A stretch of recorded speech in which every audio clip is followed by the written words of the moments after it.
Could a strange substance found by a southwest Arkansas man be part of a government test? Well, that's the question at the heart of a phenomenon called chemtrails, now getting widespread attention.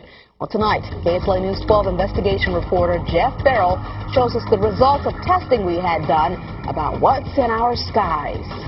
It seemed like some mornings it was just crisscrossing the whole sky. It was just like a giant checkerboard.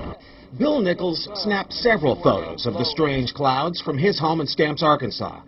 They begin as normal contrails from a jet engine, but do not fade away like a normal contrail.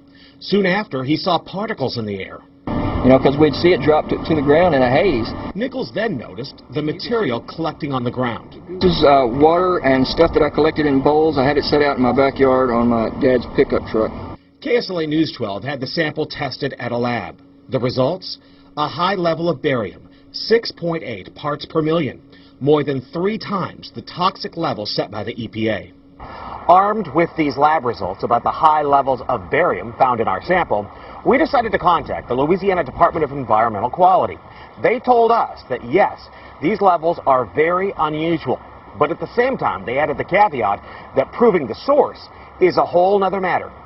Barium is a hallmark of other chemtrail testing, which even attracted attention from a Los Angeles TV station. There's already no shortage of unclassified weather modification programs by the government.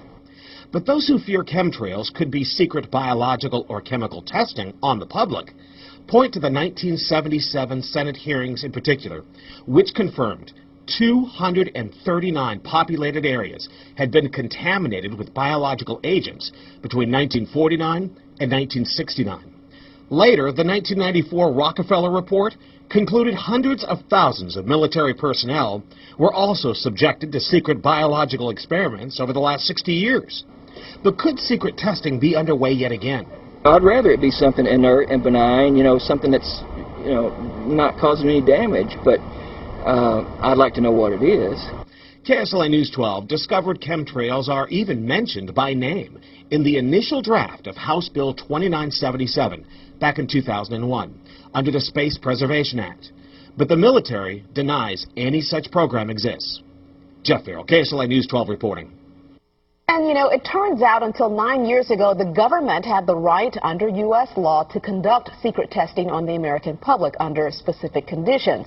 Only a public outcry repealed part of that law, with some exceptions. Now, Jeff's report mentioned high levels of barium linked to those alleged chemtrails. We wanted to find out exactly what effects barium has on the body. We spoke with Mark Ryan, the director of the Poison Control Center. Ryan tells KSLA News 12 that short-term exposure can lead to anything from stomach to chest pains. Long-term exposure causes blood pressure problems. Ryan addressed concerns by chemtrail researchers that barium could be meant to wear down a person's immune system. Anything that causes ill effects in the body long-term chronically is going to affect your ability because it's constantly working on the body. So from that aspect, yeah, that's a potential. Ryan says he's conducted research on his own about secret government testing on the public, but he's still a bit skeptical about the alleged chemtrails, at least at the moment, because the Poison Control Center has seen no calls about exposure to barium.